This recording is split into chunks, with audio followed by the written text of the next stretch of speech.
Small Ball Podcast. I'm your host, Bill Littler, and today's episode is someone who I'm excited to interview just based off of her experience and background and everything that she has done, not only as an athlete, but also as a coach. She played in New Brighton, graduated in 1999, and of course she was an all-section player. She then played collegiately at La Roche College from 2000 to 2003. She was an All-American and team MVP in 2000 and also in 2003, along with team captain. The AMCC Player of the Year. She received that honor in both 2000 and 2003. After her collegiate career, she took on the assistant coaching position at Pine Richland. She was also an assistant coach at Seneca Valley, Western Beaver, and also at Central Valley. She's a teacher at Central Valley. She took a head coaching position at Pine Richland. She was there for 2 years. Then she also started to get into the travel coaching with the Steel City Select team out of Cranberry. She took a head coaching position in 2018 with Beaver, and that's where she currently is. In Beaver, she had a lot of awards there. She was a 2 times WPIL champion. She won the PIAA state championship once in 2021. She received the Coach of the Year honors 2 times, once in 2018 and another time in 2021. That was for the Beaver County Times, the Post-Gazette, and also the Tribune Review. And she also is a Hall of Famer. So she was inducted into the La Roche Hall of Fame in 2012. Then she was inducted into the Beaver County Hall of Fame in 2016. And she is also in the New Brighton Hall of Fame. That was just recently in 2022. And then she was inducted into the La Roche Hall of Fame again with her 2000 team, and that was just recently. So she has a long list of awards, and she's legendary if you look at her and what she's done as a player and as a coach. And I'm excited and honored to have her on our show. So I'd like to introduce Coach Amy Haggart. So, hi Amy, how you doing? Good. How are you? I'm doing real good. Thanks for doing this. I'm like really excited to do this interview. Yeah, no problem. I'm excited to do it also. Okay, cool. So I'm just going to dive into the questions that we had here. So all the players, you're actually the first coach I'm interviewing, but all the other players who has played in Beaver County, I always ask this question. What was your favorite youth softball memory in Beaver County? So I've been thinking about this for a while, actually. And I think my youth softball memory is probably different than a lot of the kids that you might have already interviewed, just because it was back in the days of slow pitch. Yeah. And, it started as slow pitch. It went to modified pitch, and then it went to fast pitch. And when I first started, I was playing with 14-year-olds, and I was 8. Oh, wow. So it was just not as, I guess, big as it is now. And as far as the youth goes, just getting into something as an 8-year-old, learning to do those throwing and catching skills, and then creating new friendships and things along the way. I think that's probably one of my better memories, is just, learning a game brand new with friends, and then growing up with those same friends and continuing that love of softball. If I would go back, not so much to my youth, but to like high school, is just having Coach Ursita as a coach. He was phenomenal. He made it fun. He was very competitive, and he still keeps track of us over the years. I still get text messages from him. Oh, wow. It's just, I think that would probably be as far back as my youth goes, back to high school. It's just having him as a coach and, learning so much from him. And I know you feel this with Macy. Just all the time that I spent with my dad in the backyard, learning all of the mechanics and pitching and the fights and the tears and the joys, it all kind of just like, comes around full circle to you. The older you get, you look back and you're like, man, I had a great dad. Like he was he was there motivating me, pushing me along the way. And then my mom too, just having her, sometimes she would sit in the backyard and watch. Sometimes I would get in a car after a game and she's like, you sucked. You need to do better. I'm not going to continue to pay for lessons and pay for this if you're not going to get better. Yeah, and we've had those discussions too. And you look back as an adult and you realize like they did everything they could for me, and I couldn't have, I wouldn't be in the position that I am right now if my parents hadn't pushed me when I was little. Yeah. Did your dad teach you pitching? So I actually didn't start pitching until I was almost 14. It was the summer after 8th grade going into 9th grade as a freshman. So that summer was a little crazy because there was 4 of us like basically battling for a position. Okay. And 2 of us continued throughout, Chris Walters and then myself. So then as sophomores, we took over as the pitchers, and we didn't so much we didn't finish entire games our sophomore year. We split the games. So I didn't really start pitching until I was 14. So I kind of got late, I was a late bloomer with that. But I think that helped me in college too, because I didn't really peak until I hit college. Okay. If you can go back and do anything in your whole softball career, what would it be and why? I would totally go back to college and play all 4 years again with my teammates. Yeah, you miss playing. I miss playing. I miss pitching. I miss my friends. So we just got inducted as my freshman year in college, our 2000 team. We just got inducted into the Hall of Fame at La Roche in January.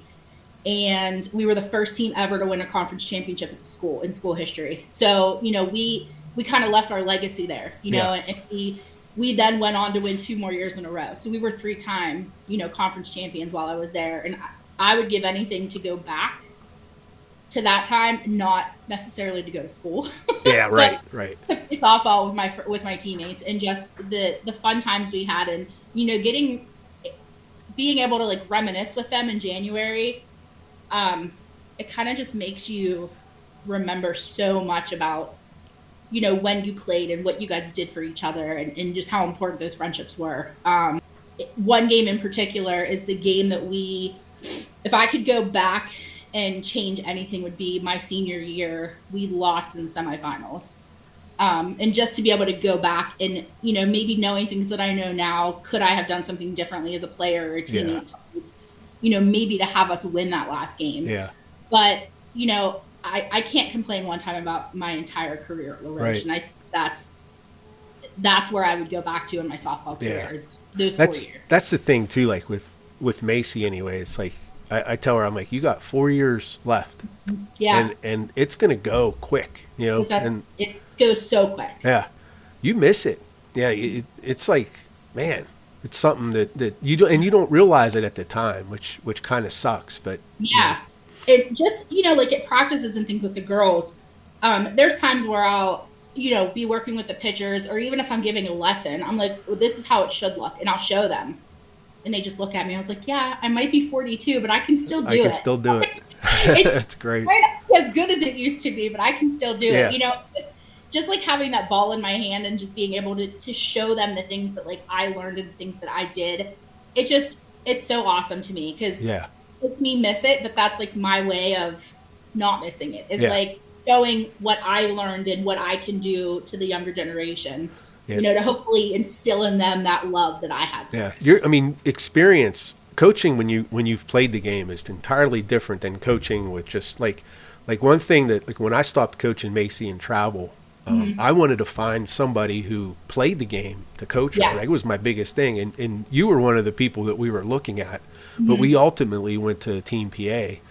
And it was because of that, and having someone who has that experience playing competitively is just gold. Yeah, for sure. It's undefeated. I mean, we've probably as players have experienced a lot of everything that could happen in a game. Yeah. What better to have that type of person, just to sit back and even like bounce ideas off of, or, like tell them it's okay if you fail. It's okay if you make a mistake. Like, you're going to get better. It's going to improve, and that's part of it. Failure is part of the game. Yeah. And you have to how you bounce back from that is what truly defines you as a player. Yep, exactly. You played high school, you played in college, you coached high school, you coached at travel. Mm-hmm. Tell us how this sport has changed through the years in Beaver County. Yeah, like I said earlier, it started when I was little. It was still slow pitch. I mean, fast pitch was very, it wasn't new, not new, but it wasn't as, blown up as it is now. Right. And then, like I know when I was in high school, there was maybe 3 organizations, that's it, in the area for travel ball. And you had to be like the elite of the elite to get on those teams. Just in the last 20 years, just seeing how much softball has just evolved, and all these organizations that are out there now, so much, media is out there now, things that you didn't have growing up, like I was looking back on old videotapes of myself in college, trying to find them for when we got together with my team in January, and now it's all over the internet, Yeah. and it's just, it's so different. I think so much more competitive. I remember like when I was in high school, I didn't play travel ball until I got to college. This sport is now all year round. Yeah. Like I remember come August, I was done until January, Yeah. And the pitching and the things that I did with my dad were either in our elementary gym, or my dad worked at Armstrong in the mill. We would go in the warehouse and pitch sometimes when he was at work, just to find places to go, because it wasn't, you didn't do that all year, No. and that's the biggest thing, is just so much stuff is given to these girls they don't even realize. Yeah. Like how awesome they have it right now with the indoor facilities and the year-round training and everything. It's just exploded. And it's different too now, because they're training physically now, like Yes. working out and getting stronger and doing stuff like that. Training, speed, agility, all of that. We didn't do that. No, when I was in school, we didn't do that. From a boys standpoint. Yeah, I mean, and even like the technology of the bats, we used aluminum bats. Like Yeah. you had to beast to hit the ball over the fence. Now, poke it out there and it's gone. Yeah. Yeah. So, I mean, there's just been such a difference in softball since I was 8 when I started till now. Yeah, and now I think later today, there's a softball game going to be on Major League Baseball Network. My favorite team is Alabama, but I'm kind of a Hokies fan now. Okay, well you have to be. It's so interesting to just watch other teams too. Like I got into a rut where I would only watch Alabama, but now I'm watching all these other teams and these pitchers and these players, and it's unbelievable. The female athletes amaze me. Like I never really paid attention to it before, but just what the girls can do on a field, just amaze me. It truly is. Yes. They just make things look so easy. And there's that pitcher from Baylor. Have you seen her yet? I haven't seen her throw yet, but they were the team that upset Oklahoma. Yeah, that girl throws in the mid-70s. Yeah, I know. insane. I'm not get to watch her yet, but I'm excited to. With your involvement in softball, what would you like to see parents and or coaches do differently at the youth level? So this is tough because like I don't want to like tell somebody how to coach or what to do, but Right. I think there's so much information out there for parents nowadays and like youth coaches, the internet, there's videos, there's YouTube, there's this, there's so much. But I think just, I want to see them being able to trust a coach that's not like a family member. And just to be able to like give them the trust that they know what they're doing and to take lessons. Don't think that you have to do it all on your own. Right. People out there that will give hitting lessons, fielding lessons, pitching lessons, things like that. Don't just, sometimes you watch videos and you perceive things and you do things, but sometimes a second set of eyes is the best thing, and even when I give pitching lessons to my girls, there's sometimes that I'll have my dad come look, or I'll have one of my high school girls come look, because there might be things that I'm missing, and I've been doing this forever, that I'm missing that they might see that I don't see, so just being able to trust multiple people, multiple coaches with your daughters to, just to tell them that it's not, I think the hardest thing as a parent is to let your kid go to somebody else. Yeah. Well, and I've seen it happen with like travel. I've seen it happen with rec. It's very hard when you've coached your kid all year or for multiple years throughout their life to give them away to somebody else, but it could be the best thing for them. Yeah. I mean, and that's like kind of what I did with Macy. It's like, you get to a point, I got to a point anyway, where I felt like I was going to hold her back. And I didn't want to do that to her, just because I knew she had a lot of talent. So I think that's the hardest thing for a coach to do, or for a parent to do, is to step back and let somebody do it. And I know, this is funny, I joke with my dad all the time. I looked at my dad when I was 12 and I said, if you continue to coach me, I'm not playing. Because, it was one of those things where we had that love-hate relationship, I could have not even been around and it was my fault if something happened at practice or whatever. He still coached me at home and we still did everything at home. That's the thing though, like if you're coaching as on a team, you never have that break. You're constantly on top of her or your kid, and it's hard. Yeah. And like, and one of the biggest things I want parents to like think about is, ask if you need help with something or you don't understand something, just to ask somebody that's done it, you know, and to get their feedback on it, because it might open their eyes to something that they didn't know before, Right. So I think, like we've held a youth clinic every year at Beaver since I've been there with the girls, but I wouldn't mind starting like a coaches clinic and having the rec coaches come over and talk to us and like pick our brains and just ask us questions about like situational things or drills or mechanics or anything like that. Like I would be totally open to doing something like that. Mm-hmm. So I'm going to skip ahead because that was one of the questions and things I wanted to talk to you about. With you being at Beaver and my involvement with the youth league, I see that Beaver is always in the championship, or they're at all levels. They're just a really good, solid program. Yeah. Are you involved with that at all, or? So right now, not really. So we just started our middle school program. This will be our second year with our middle school program. And I think I just haven't had the time to get involved because I myself was coaching travel ball. So it was just a lot, on my end where I was running in different directions than the rec program was, or the youth was. But, I do go watch them play and I cheer them on and everything like that. Yeah. But I think this year, my dad and I decided to take a step back from travel. So we're not coaching travel this summer. Oh, okay. So I wanted to, give myself the time to go to some of the youth practices and to go to their games and to work with some of these girls, because that's my future. Yeah, and that's your feeder program. Yeah. Yeah. I want them to trust me and I want them to like get to know me, and not when they're in 6th or 7th grade, like when they're younger, and I want to get, like our high school girls involved more in, maybe helping train the teams or coaching one of the teams with the parents, just to build that camaraderie between, the coaches and the players and the parents. Yeah.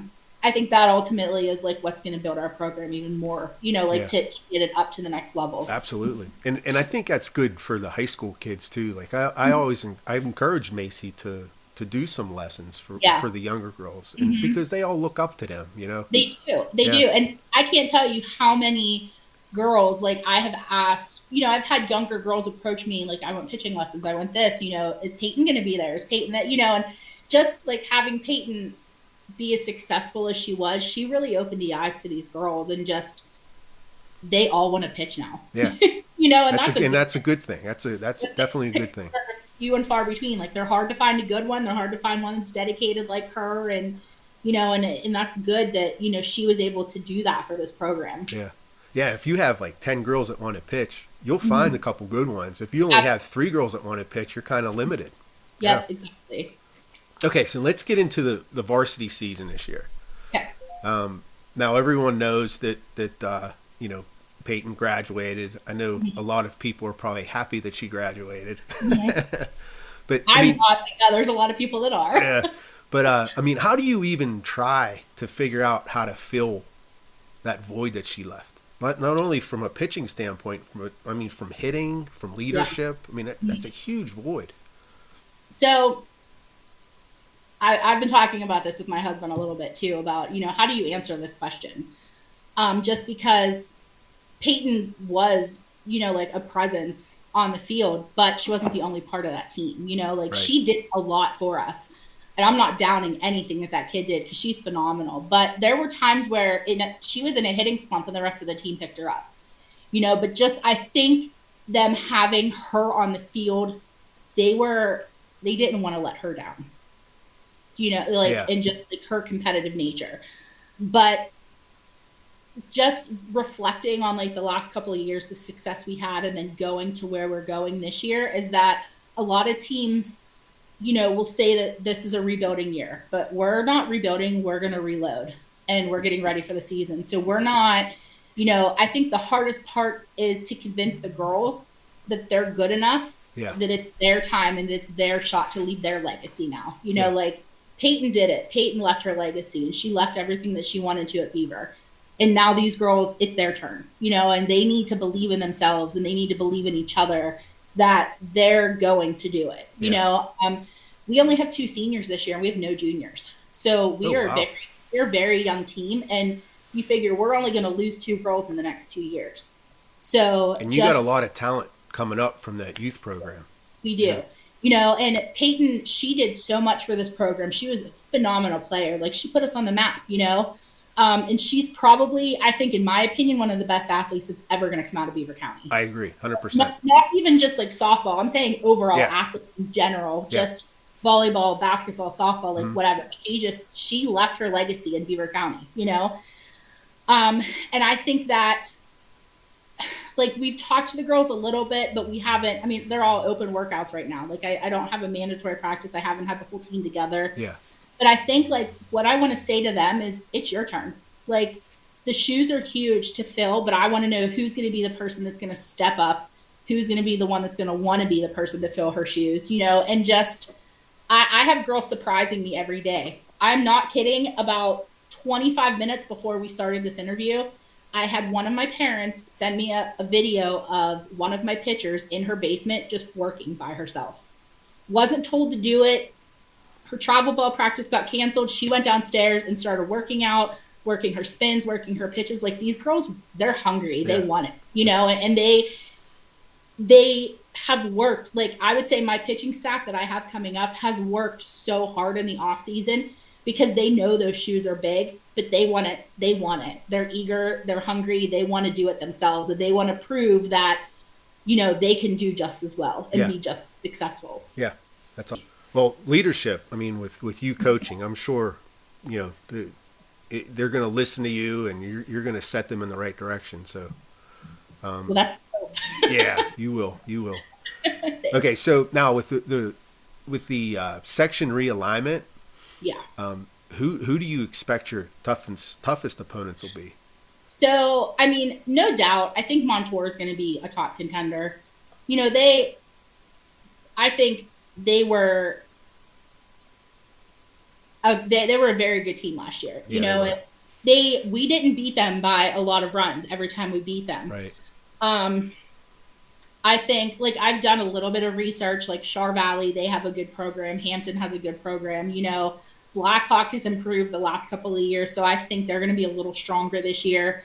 Obviously Montour. Yeah. You've seen them play firsthand. They're a good team. Oh, yeah, they're real good. They're deep. And I can't express how excited we were last year when you guys beat them.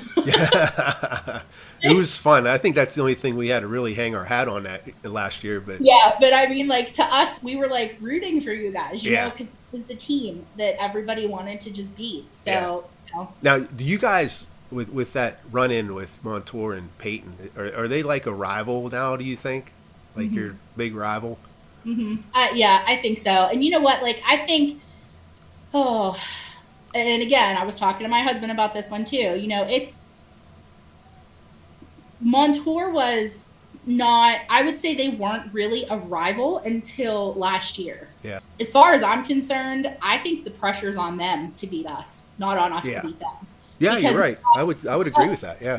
No, they don't have the like, everyone's expecting Montour to beat us. Peyton's gone. They think, I don't think a lot of people are looking at us to do very well this year, and I don't think a lot of people are. Like, I don't think we're going to get ranked at the beginning of the season, and I'm okay with that, because that's something that my girls can strive for. But that'll be their chip on their shoulder, right? Exactly. Yeah. But everyone's expecting Montour to beat us, and I think the pressure's on them, not on us. Yeah. Is it a rivalry? Yeah, I think it is, and I think it's a good thing for the programs, because you get so hyped up when you go to play your rival. Yeah. You know, like it's just that's what makes softball fun. Yeah. Is that you have that rivalry and you play them, and sometimes you're going to win and sometimes you're going to lose, and it's okay. But it's just that hype and that, you know, leading up to that moment that's so fun. Yeah, absolutely. So thanks for doing this with us, and you know, I have a lot of respect for you as a coach. I know Macy always adored you as a teacher, and she's always wanted to secretly play for you. Well, you know, I love Macy. I loved having her in class and everything too. And I think that was my original dream, was to coach there, you know, and it just, things didn't turn out the way that I wanted it to. And it's been a lot of fun coaching against her, because she's that player that you want to get out all the time. You know what I mean? She's tough to get out for sure. It's tough to get out. And that's what makes it fun, you know, and just being able to coach against her has been, you know, awesome also. Yeah. And I think you made the best choice to move to Beaver. You know, I mean, I'm sure you feel the same way, but I know at first you were kind of hesitant with it, but I mean, I was very hesitant to go at first. I think at that point in my life, I wasn't sure if I wanted to start another program. You know, like I had been a head coach before at Pine Richland, and I was comfortable and I was happy at Central Valley. And then the opportunity, you know, came about, and I went back and forth. I had a lot of phone calls telling me I had to take it. Yeah. From Butch, that I'm coaching with right now, from Coach Ursita, you know, my mom and dad, they were like, go. My husband, he's like, go, do it. Like, you don't know what's, you know, and look at what has happened since. I think it's been a great opportunity for you. Awesome. Yeah, it was an awesome decision. And, you know, they treat me so good there. And I can't complain about anything. Yeah, well, you deserve it. So, Thank you. Good luck this year. And I don't think we play you any. We do not play. Yeah, so that's kind of other on the schedule. Yeah, so that's kind of stinky, but okay, whatever. Maybe we'll scrimmage later before the playoffs start. Yes, that would be a good thing. So, okay, Amy, thank you for everything. I appreciate it, and we will talk to you later. Okay, thank you.